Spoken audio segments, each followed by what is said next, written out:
There has been a lot of talk about criminal justice reform in America, and it would be hard to find a place more in need of reform than Rikers Island, the most important jail in New York City.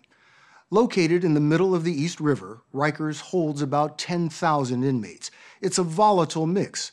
Some have been convicted of minor crimes, but as many as 80% are awaiting trial. Many are there because they can't make bail. And in a trend that reflects a growing national problem, Rikers holds a rising number of mentally ill inmates. The mentally ill now make up more than 40% of the population. Correction officers are not adequately trained to deal with this population. The result is a disturbing pattern of neglect and excessive force that is the focus of our story tonight. It has led the U.S. Attorney, Preet Bharara, to intervene. I mean, what you really had, we found, was a culture of violence on top of a code of silence, and that is a deadly combination, and I mean that literally, as we found in a number of cases that we have brought in connection with Rikers Island. Concerned by those deaths and a stream of alarming reports about Rikers Island, Preet Bharara, who is the U.S. Attorney for the Southern District of New York, launched a 2-year investigation into the jail complex. We found in an alarming number of cases there was no discipline with respect to officers at all. That you had an officer who had dozens of complaints against him and was never disciplined once, or maybe just one time. And that's something that has to change. People have to understand that there are consequences for their actions, not just the inmates, but the officers as well. How long has this been going on? Years and years. Too long. Rikers is a 400-acre island just off the tarmac of LaGuardia Airport in the shadows of Manhattan skyscrapers. One bridge leads in and out. It's surrounded by its own moat. The inmate population has come down dramatically, from a high of 20,000 to 10,000. But despite the decrease, city data shows violence has gone up over the last decade. Because of the U.S. Attorney's findings, an unusual collaboration was formed.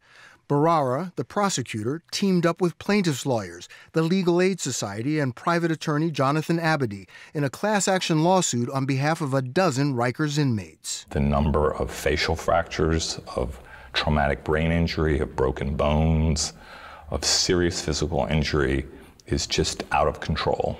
Compounding the problems at Rikers is that increase in the number of mentally ill inmates.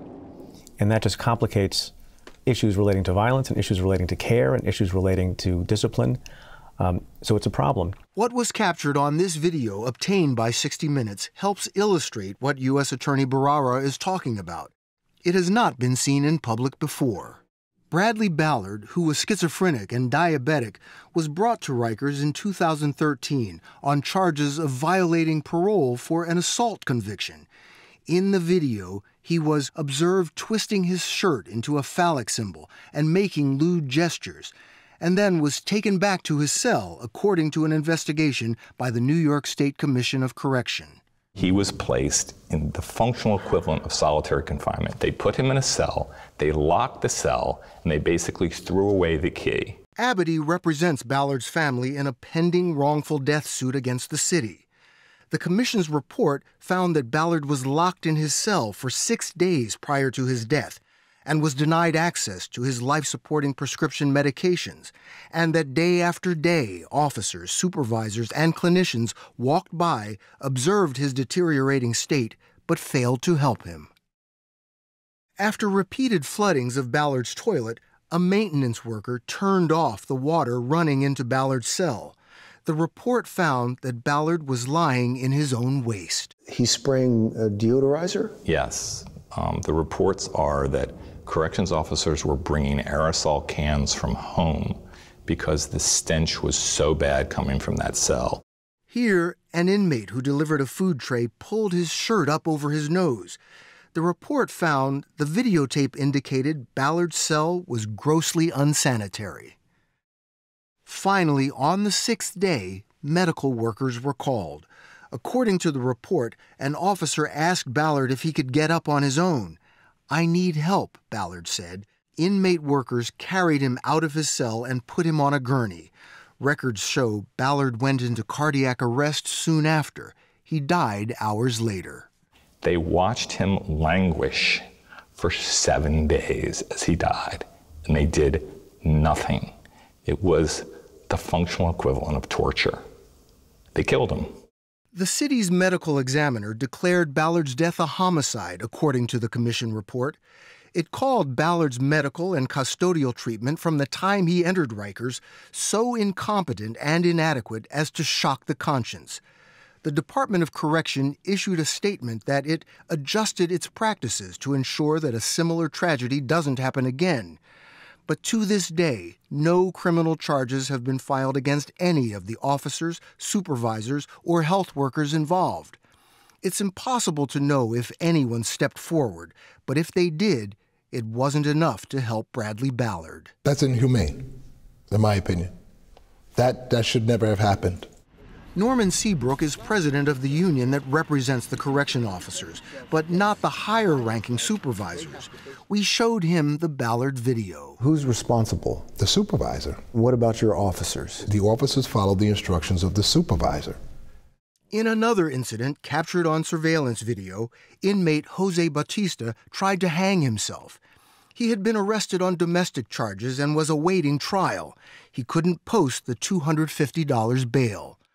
When he jumped up suddenly, officers beat him so severely he suffered a perforated bowel and needed emergency surgery, according to case records. Bautista's case was one of 129 serious injuries over an 11-month period documented in a revealing report by the New York City Department of Health and Mental Hygiene that was intended for internal use only, but 60 Minutes managed to get a copy. The report found 77% of the injuries involved mentally ill inmates, and their injuries were severe enough to require care beyond the capacity of jail medical doctors. You could take a third of the 77% and say that, okay, it was the inmate who was just being violent and needed to be subdued. But 77% is, I think, tells the story. It's a problem. Dr. Daniel Selling, who is now in private practice, was the executive director of mental health at Rikers for 5 years until he left in 2014. Is it fair to say that Rikers is a mental institution?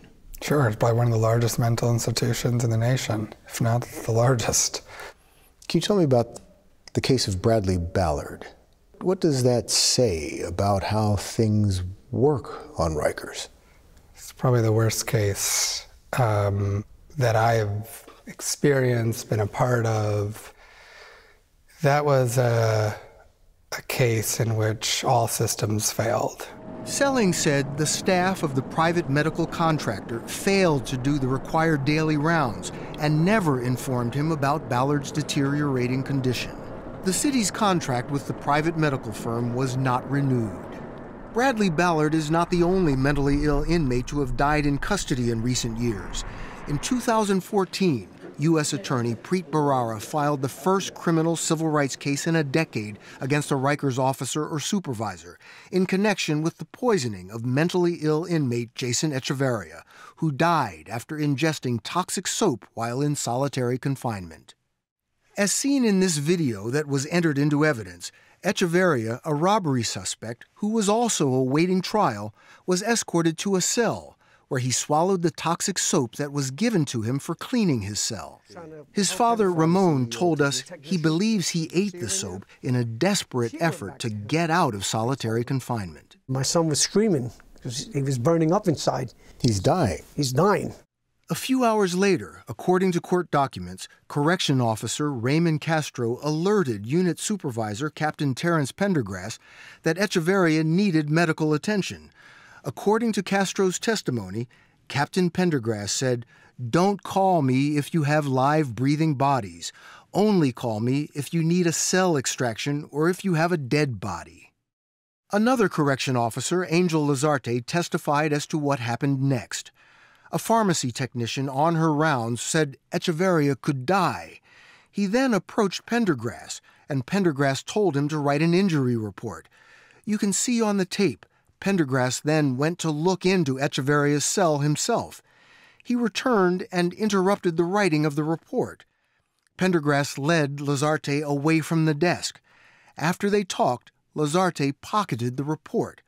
According to court records, the report was never filed. Echeverria was discovered dead the next morning. The medical examiner ruled his death a homicide due to neglect and denial of medical care. He saw him, he was in pain and everything. Why couldn't you just call an ambulance for him? Okay, he's a prisoner, he's an inmate, he's a human being. He's a human being. It both breaks your heart and it makes your blood boil. Because you're thinking to yourself, here's somebody who had responsibility for making sure that peace was enforced, but also responsible for the safety and protection of those under his charge. And that report was never filed. You know, one of the conclusions we found in our investigation was that in case after case after case, sometimes you would have individuals who would witness things and they would get together and they would coach each other into what their response should be, which makes it very difficult to hold anyone accountable. That culture you're describing seems so entrenched that the officers felt almost comfortable behaving like that even with the cameras running. Just what does that say to you about that culture? Yeah, it says that the culture is broken. It says that the institution is broken. Captain Pendergrass was convicted in December 2014.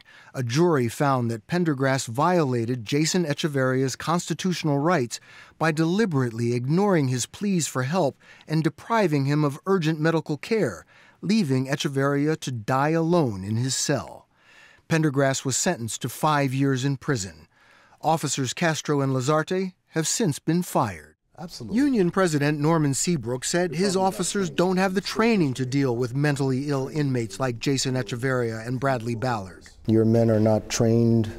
And women. No, they're not Your trained. men and women are not trained to deal with mental illness? Not at all.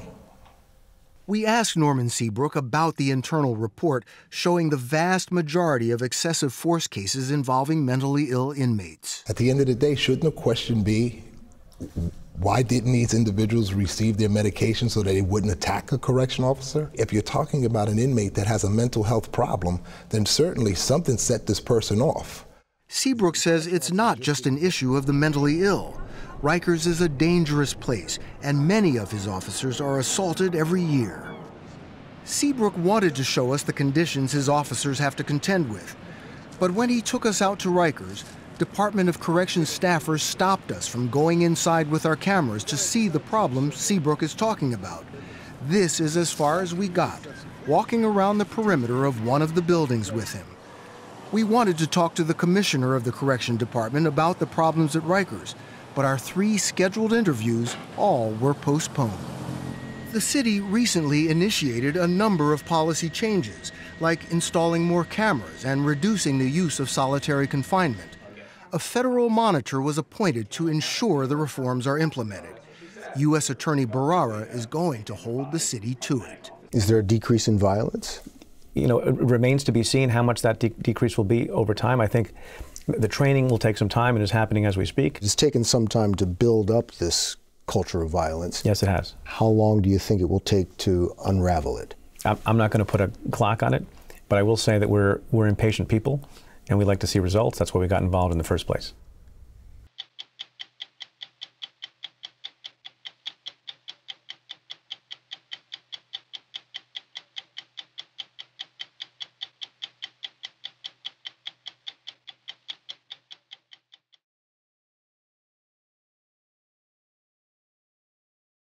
There may be no greater miscarriage of justice than to wrongfully convict a person of murder and sentence him to death. But that's exactly what happened to Glenn Ford.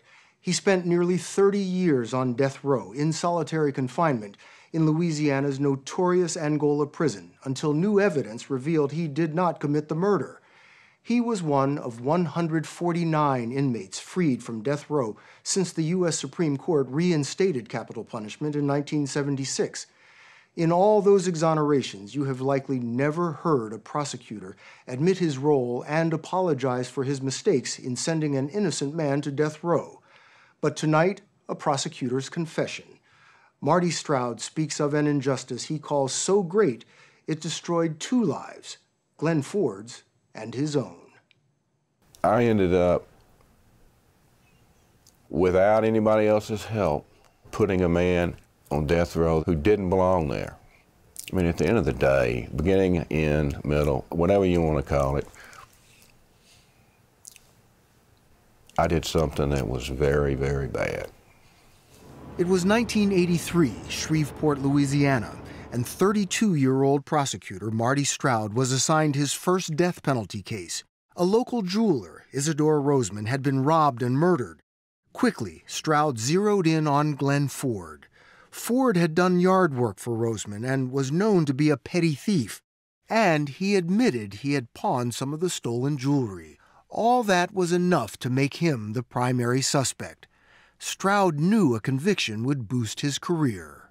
I was arrogant, narcissistic, caught up in the culture of winning. Win regardless of the facts, the truth? Looking back on it, yes. There was a question about other people's involvement. I should have followed up on that. I didn't do that. Why didn't you? I think my failure to say something can only be described as cowardice. I was a coward. Stroud now admits the cards and the system were stacked against Ford from the beginning. His court-appointed lawyers had never practiced criminal law. What kind of law did they practice? One individual had general civil practice and another one did succession, wills, and estates. Here they were in a murder trial in Louisiana where a man was on trial for his life. And at the time, I saw nothing wrong with that. In fact, I snickered from time to time saying that, this was going to be, we were going to get through this case pretty quickly. Stroud's case wasn't strong. There was no physical evidence linking Ford to the crime. The main witness incriminating Ford admitted in court she'd been coerced by police to make up her testimony. But what was more important to Marty Stroud was the composition of the jury. There were no African Americans on the jury. Was that by design? At the time of the case, we excluded African Americans because I felt that they would not consider a death penalty where you had a black defendant and a white victim. I was a person that made the final call on the case with respect to jurors. And I was wrong. Caddo Parish, Louisiana is predominantly white, yet 77% of those given the death penalty here in the last 40 years have been black. So when Glenn Ford walks into that courtroom, he's got a count of 0-2 against him, and a fastball's coming right at his head for strike 3. It took the jury less than 3 hours to find Glenn Ford guilty. Afterwards, Stroud and his legal team went out and celebrated, sending Ford to death row. I had drinks. I slapped people on the back. We sang songs. That was utterly disgusting. You see Mother Justice sometimes, a statue, and she has a blindfold over her eyes. She was crying that night because that wasn't justice. That wasn't justice at all. Ford was put in solitary confinement in one of the most infamous lockups in America, Angola. The maximum security prison has a well-earned reputation for harsh penalties and harsher conditions.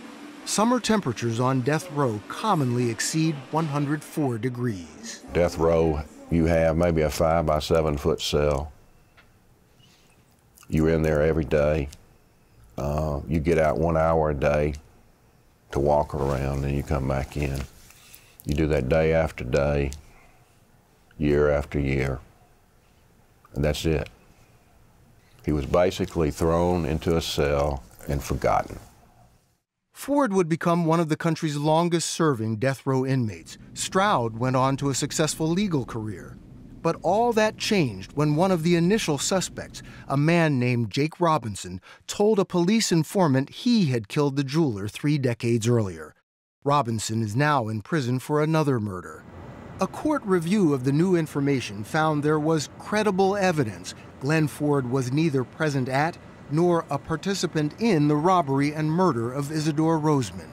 Stroud's reaction when he was told Ford was innocent? I thought I was going to throw up. Nauseous. And I felt my face was just turning like a fever.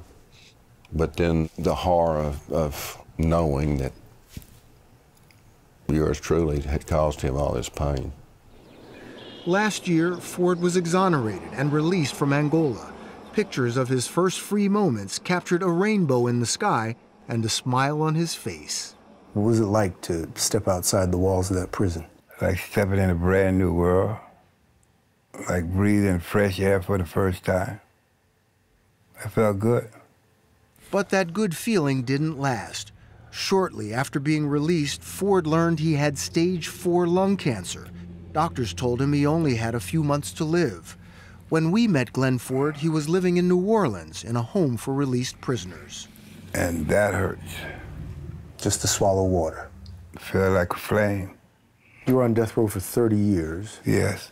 Did you ever come close to an execution date? Came within a week because the judge said he was retiring and he wanted to put a death date on me. Did Mr. Ford get justice in this case? I think he has gotten delayed justice. Dale Cox, the acting district attorney of Caddo Parish, got Glenn Ford released after receiving the informant's information.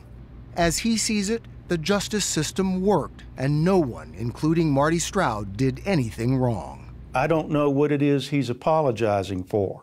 I think he's wrong in that the system did not fail Mr. Ford. It did not? It did not.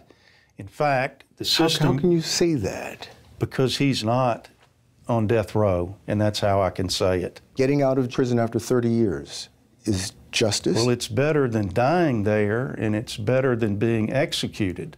There may be no more controversial prosecutor in the U.S. than Dale Cox. Between 2010 and 2014, his Caddo Parish office put more people on death row per capita than anywhere else in the country. I think society should be employing the death penalty more rather than less. But there have been 10 other inmates on death row in Louisiana who have been exonerated. Clearly, the system is not flawless. Are you sure that you've gotten it right all the time? I'm reasonably confident that I've gotten it right. Reasonably confident. Am I arrogant enough? Am I narcissistic enough to say I couldn't make a mistake? Of course not. But until this information came out, the state was convinced that Mr. Ford was guilty. Yes. He could have been killed. Yes. And it would have been a mistake. Yes. It sounds like you're saying that's just a risk we have to take. Yes. If I had gotten this information too late, all of us would have been grieved beyond description. We don't want to do this to people who are not guilty of the crime they're charged with. According to Louisiana law, Glenn Ford was entitled to $330,000, about $11,000 for every year of wrongful imprisonment. But the state is denying him the money. Why? In the original trial, prosecutors said Ford knew a robbery of Roseman's jewelry shop was going to take place, but he didn't report it. Ford was never charged with that crime, but the state says that's reason enough to deny him. Do you believe he should be compensated for the time he spent in prison? No, I think we need to follow the law, and the statute does not require that you be charged or convicted or arrested for any of these other crimes. The statute only requires that Mr. Ford prove he didn't do these other crimes. So he's guilty until proven innocent in this case? No, because it's not a question of guilt or innocence. It's a question of whether he's entitled to money, taxpayer money. But you say he has to prove yes. that he's innocent of these other charges, these other crimes for which he's never been charged, for which he's never been tried. That's correct. He has to prove that he's innocent of them in order to get the compensation. That's correct. I'm trying to understand. He was punished for something that he might have done. That doesn't seem fair. You want fairness. Isn't the law supposed to provide fairness? It is supposed to provide justice. You don't think he deserves compensation? I think that the law must be followed. What law is this? I had never heard of such law where it says it's okay to do what they did to me without any type of compensation. There was some compensation. Glenn Ford was given a $20 gift card the day he left Angola prison. Gave me a card for $20 and said, wish you luck. How long did that last you? 1 meal. I had some fried chicken, tea, and the French fries came with it. I had $4 and change left. After 30 years in prison? Right. 30 years on death row in solitary confinement, and the state of Louisiana releases Mr. Ford with a $20 gift card. You're trying to portray the state of Louisiana as some kind of monster. I got him out of jail as quickly as I could. That's what the obligation of the state is. And that's the end of the state's obligation? As far as I'm concerned. What about compassion? Have you no compassion for what Mr. Ford has been through? Well, you don't know me at all, do you? But you have no problem asking that question. No, I'm asking because I'm seeking an answer. I'm not in the compassion business. None of us, as prosecutors or defense lawyers, are in the compassion business. I think the ministry is in the compassion business. We're in the legal business. So to suggest that somehow what has happened to Glenn Ford is abhorrent, yes, it's unfair, but it's not illegal, and it's not even immoral.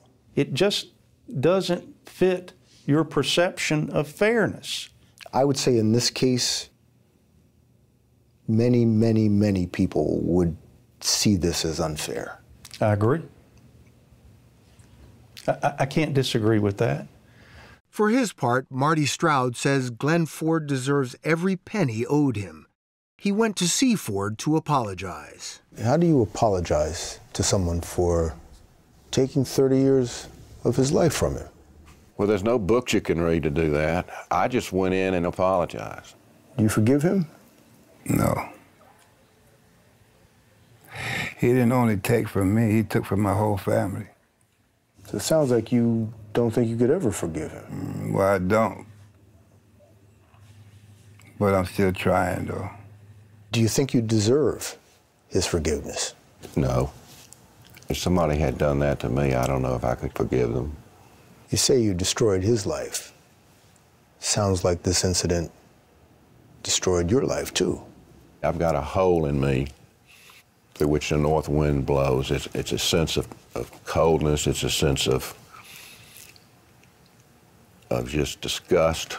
There's just nothing out there that can fill in that hole. It says, it's all right. Well, it's not all right. It's not all right. Keep your eyes on the prize. Hold on, hold on. 3 weeks after we met him, Glenn Ford died, penniless. His final months, he lived off charity. Donations covered the cost of his funeral. There was a tragic outcome. And these tragic outcomes happen all the time in life.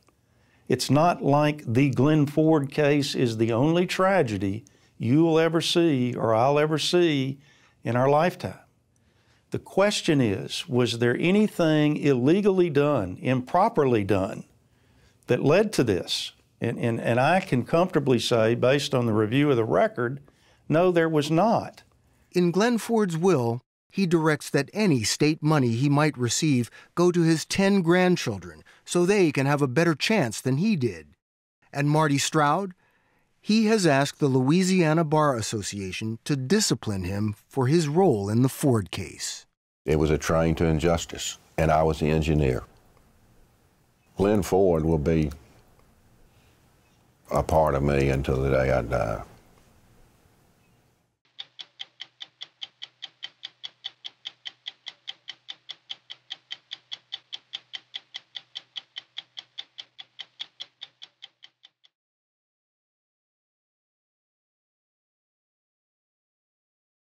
It's a cliche of courtroom dramas. That moment when the eyewitness is asked, "Do you see the person who committed the crime here in this courtroom before you?" Well, it happens in real courtrooms all the time. And to jurors, that point of the finger by a confident witness is about as damning as evidence can get. But there is one type of evidence that's even more persuasive, and that, of course, is DNA. There have been 233 people exonerated by DNA in this country, and now a stunning pattern has emerged. More than 3/4 of them were sent to prison, at least in part, because an eyewitness pointed a finger, an eyewitness who we now know was wrong. It was hot and humid in Burlington, North Carolina on the night of July 28, 1984. Jennifer Thompson, then a 22-year-old college student, had gone to bed early in her off-campus apartment. As she slept, a man shattered the light bulb near her back door, cut her phone line, and broke in. I remember kind of waking up and turning my head to the side and saying, "Who's there? Who is it?" And I saw the top of someone's head kind of sliding beside my mattress. And I screamed, and I felt a blade go to my throat. A knife? A knife. And he told me to shut up or he was going to kill me. Her first thought was to offer him anything she had to go away. You can have my credit card, you can have my wallet, you can have anything in the apartment, you can have my car. And he looked at me and said, "I don't want your money." And I knew what was getting ready to happen. She vowed to stay alert and study him so that if she lived, she could help put him away forever. What is his voice? Does he have an accent? Does he have a scar? Is there a tattoo? He's raping you and you're studying his face. And it was just trying to pay attention to a detail that if I survived, and that was my plan, I'd be able to help the police catch him. After about half an hour, Jennifer tricked the rapist into letting her get up and fix him a drink, and she ran out the back door. He fled and raped a second woman half a mile away. Detective Mike Galden met Jennifer at the hospital. The first comment I remember her making was that, "I'm gonna get this guy that did this to me." She said, "I took the time to look at him. I will be able to identify him if I'm given an opportunity." Detective Galden worked with Jennifer to make a composite sketch, poring over eyes, noses, ears, lips, trying to recreate the face she had seen that night. The sketch went out, and tips started coming in. One of those tips was about a young man named Ronald Cotton, who worked at a restaurant near the scene of both rapes and had a record, a guilty plea to breaking and entering, and as a teenager to sexual assault. 3 days after the rape, Mike Galden called Jennifer in to do a photo lineup. He laid these 6 pictures down on the table, said the perpetrator may or may not be one of them, and told her to take her time. Does she say immediately, "That's him"? No, she studied each photograph. I can remember almost feeling like I was at an SAT test. You know, where you start narrowing down your choices. You can discount A and B. And oh, like multiple choice. Exactly. According to the police report, Jennifer studied the pictures for 5 minutes. She picked up Ron's photograph and said, "That's the man that raped me." And you must have said, "Are you sure?" And she said yes? Yeah, oh yes, certainly. Ronald Cotton heard the news from his mother's boyfriend. He told me, he said, "Ron," he said, "the police are looking for you." And I said, "For what?" He told me, "For rape." I said, "Man, I didn't commit such a crime like that." Did you panic? I didn't panic. I was trying to figure out, why. He comes in and gives me a very detailed account of where he was, who he was with that night. As it turns out, that was a false alibi. I realized later that I had got my weekends confused, and so therefore I gave them the reason to think that I was lying. This was August 1st, 1984. Right. You go in to clear yourself. When did you actually leave? I didn't. He was locked up and days later put in a physical lineup. I'm number 5. You scared? I was very scared, nervous. I was so nervous. I was trembling. I felt my body just shaking. They were asked to step forward, speak, and step back. I can remember looking to the detective and saying, "It's between 4 and 5. Can I have them do it again?" And then she knew it was number 5, Ronald Cotton. Did you feel absolutely certain? Absolutely certain. Did anybody say to you, "Good job"? Well, what was said to me afterwards was, "That's the same person you picked out in the photo lineup." So in my mind, I thought, bingo, I did it right. I did it right. In a week-long trial, the jury heard about Ronald Cotton's faulty alibi, his clothing that matched Jennifer's description, and a piece of foam found on her floor that seemed to come from one of his shoes. And most powerfully, they heard from Jennifer. When they ask you, do you recognize the man who did this to you? Did you point to him? It was absolutely. Ron Cotton. It was Ronald Cotton. She called my name, pointing a finger, and that's all it takes, it seemed like. What did that feel like? It felt like someone pushing a knife through me. It took the jury just 40 minutes. The verdict, guilty on all counts. He was sentenced to life and 50 years. And it was for me that moment that you know the justice system works. Because I am the victim, and he's a horrible person, and he will never, ever be free again. Ronald Cotton was handcuffed, shackled, and taken to North Carolina's Central Prison. He was 22 years old.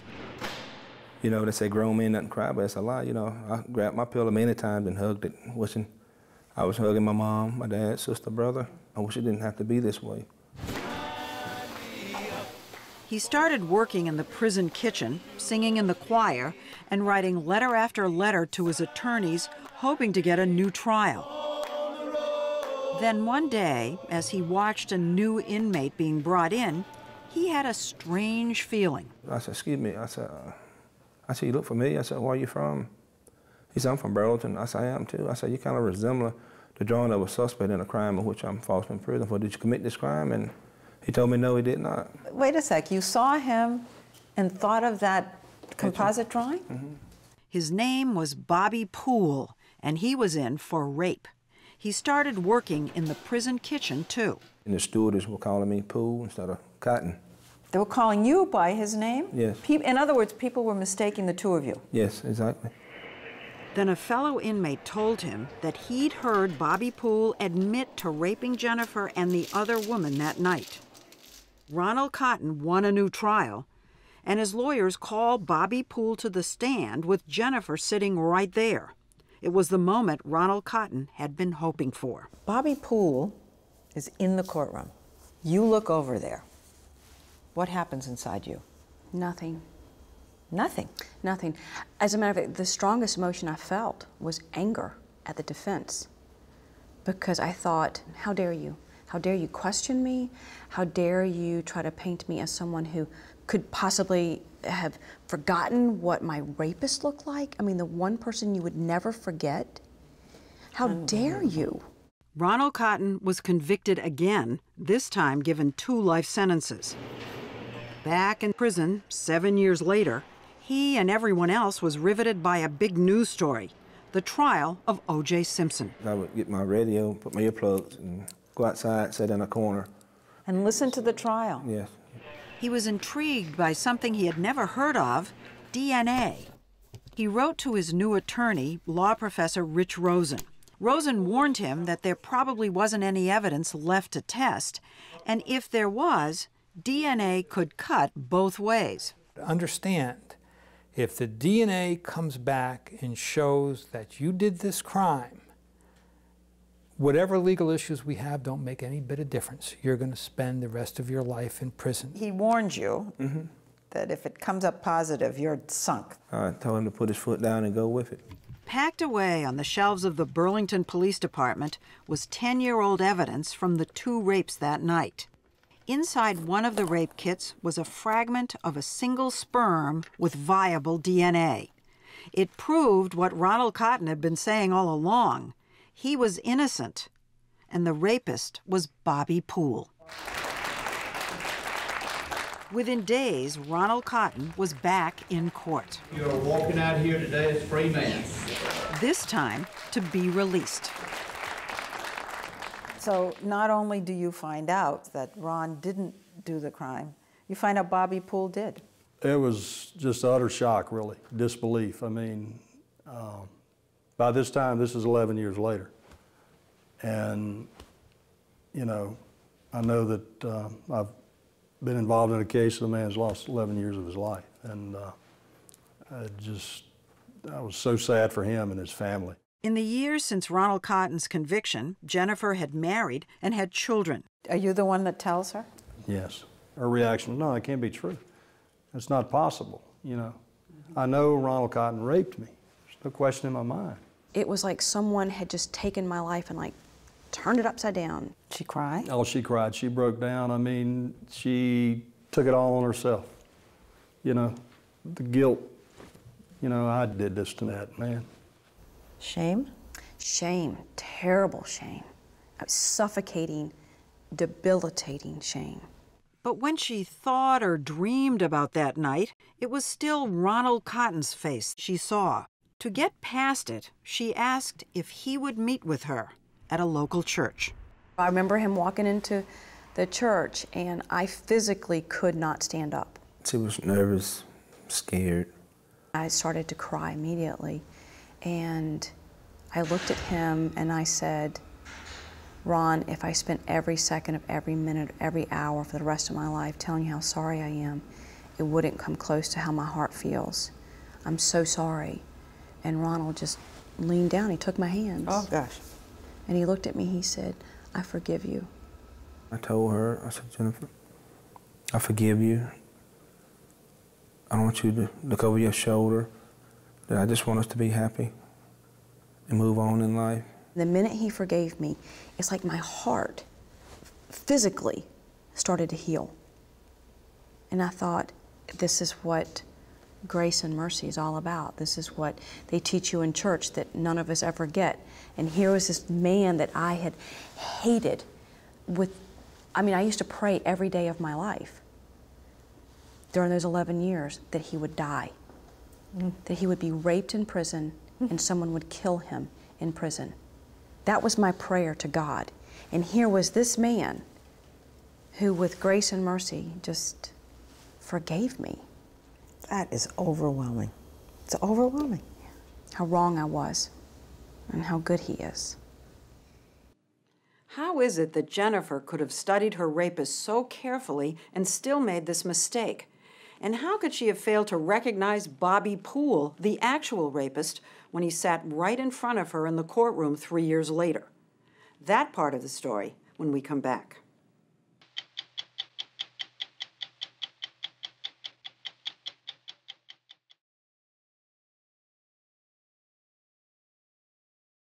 Now that DNA has exonerated more than 230 men, mostly in sex crimes and murder cases, criminologists have been able to go back and study what went wrong in those investigations. What they've honed in on is faulty eyewitness testimony. Over 75% of these innocent men were convicted in part because an eyewitness fingered the wrong person. At the heart of the problem is the fragility of memory. As one researcher told us, we now know that memory is not like a videotape recorder. You don't just record an event and play it back. Instead, memory is malleable, full of holes, easily contaminated and susceptible to suggestion, as in the case of Jennifer Thompson and Ronald Cotton. Before this case, did you think that there were a lot of innocent people put away? No. You didn't? No, I didn't. Innocent people aren't convicted of crimes they didn't commit. I believed that. What do you think now? Oh, I know better. I mean, well over 200 cases nationally. We've had a half a dozen in this state alone. The first, of course, was my case. And as these innocent men have been freed in one state after the next, we've learned something else, that in all the cases where eyewitnesses were wrong, the real perpetrator was not in the initial lineup. When you're sitting in front of a photo lineup, you just assume one of these guys is the suspect. It's my job to find it. And Jennifer did her job. She found the suspect's photo. Problem is, the suspect, Ronald Cotton, was not the rapist. Bobby Poole's photograph was not in the photo lineup. Right. He was not in the physical lineup. When the real perpetrator is not in the set, is none of them, witnesses have a very difficult time being able to recognize that. Gary Wells, a professor of psychology at Iowa State University, has been studying eyewitness memory for 30 years. He says when the real guy isn't there, Witnesses tend to pick the person who looks most like him. I think that Ronald Cotton and Bobby Poole look very much alike. They have very similar lips, shape of their eyes, their eyebrows kind of go up in a look of surprise. Yes. Without him in the lineup, Ronald Cotton was the one who was in jeopardy. Wells says eyewitness testimony has two key properties. One, it's often unreliable, and two, it is highly persuasive to jurors. I can see why it's so persuasive. Someone says, I was there. You'd believe that person. You believe that person because they have no reason to lie. Yeah. The legal system is set up to kind of sort between liars and truth tellers, and it's actually pretty good at that. But when someone is genuinely mistaken, the legal system doesn't really know how to deal with that, and we're talking about a genuine error here. He walked us through what went wrong, some of it counterintuitive. When Jennifer spent 5 minutes studying the photographs, she and Detective Galden thought she was being careful. I didn't want to come across, I don't think, as somebody who was like, that's the one. I really wanted to be sure. Wells says no good. Recognition memory is actually quite rapid. So we find in our studies, for example, that if somebody's taking longer than 10, 15 seconds, it's quite likely that they're doing something other than just using a reliable recognition memory. So you're saying if she really recognized the guy, it would have been almost instantaneous. Quite quick, yes. He says a better way would have been to show Jennifer lineup photos or people one at a time, so that she would compare each one directly to her memory rather than to one another. Wells showed me a study in which more than 300 subjects were shown deliberately shaky videotape of a simulated crime. You look out a window and you see some suspicious behavior. What happens is we tell them later then, this person that you saw right there put a bomb down the air shaft there. Then subjects are shown a lineup and asked to identify the bomber. That would be so hard. And Very I difficult. just saw it. And of course, you're particularly cautious right now. You know now, after we've talked, probably not to pick anyone. No, actually, I actually know who it is because if I had come upon that, I think it's this guy. Am I wrong? Am I wrong? Yeah. I'm wrong? Yeah. Okay, so there you go. And I'm already saying how hard it is. It's none of them. It's none and of it's them. it's so, and you know about bizarre? it. You know about this. We've talked about this. So this is the this is what makes it so difficult. Look what you just did to me. Yeah. I'm mortified. I feel like Jennifer. Wells says in real life, the mistake is often compounded by what happens next. Remember the seemingly innocent information Jennifer says she got from police after she picked Ronald Cotton out of the physical lineup? That's the same person you picked out in the photo lineup. So in my mind, I thought, bingo, I did it right. Wells studied what that reinforcement does. After half his subjects did what I did, picked an innocent person from this lineup, he told them nothing, then asked them questions about what they had seen. Very few felt highly confident about their choice. Only about 4% are saying they had a great view, which is good because we gave them a lousy view. Only about 3% are saying they make out details of the face. That also is good because they really couldn't. But he told a second group of subjects, after they made the same incorrect choices, good, you pick the suspect. Now what happens is almost 45% of witnesses now report that they were positive or nearly positive. Notice that over 1/4 of them now say they had a great view. And this is really what happened to Jennifer. It is what happened with Jennifer. What this seems to be saying is that a reinforcement alters memory. It does. Dramatically. It does. He says the solution is to have someone independent administer the lineup, someone who doesn't even know who the suspect is, and certainly not the detective on the case. You shouldn't have been there. I shouldn't have been there. No. But nobody did anything wrong. I mean, that was the practice. That was the common practice then. It was the tradition. It was how it was done then. Law enforcement wasn't schooled in memory. We weren't schooled in protecting memory, treating it like a crime scene, where you're very careful, methodical about what you do and how you use it. I mean, we weren't taught that in those days. But none of these errors explains perhaps the most puzzling part of this story. how it is that Jennifer could see Bobby Poole in the courtroom and not realize her mistake. You're looking into the face of the man who raped you, whose face you had studied so intently. Yes. And there's no flicker, nothing between you and Bobby Poole. Nothing. Nothing. And I've gone back there many times trying to think, was there ever a moment? Did I ever look at him and think, and I didn't. Elizabeth Loftus is a professor of psychology and law at the University of California, Irvine, and an expert in memory. She showed me an experiment she says might help explain Jennifer's mistake. She asked me to study these faces. Then, after a few minutes, she gave me a memory test. Which of these two faces do you recognize? Right. Okay, you picked right. Left. You picked left. Okay. And I said left, but I wasn't 100% sure. And then the tricky part. Oh.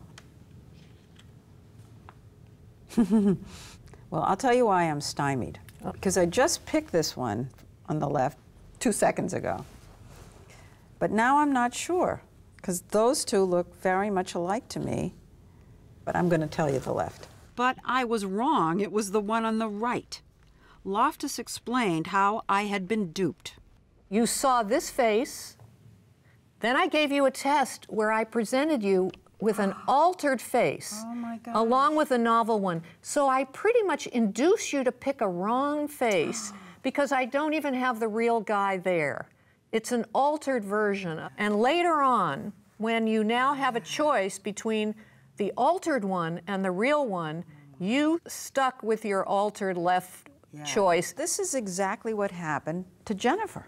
This can help us understand why Jennifer can be sitting in a courtroom and be looking at Bobby Poole, the original rapist, and looking at Ronald Cotton and saying, no, it's not Poole, it's Cotton, because she has been picking him all along. I begin to wonder whether there should ever be eyewitness testimony in trials.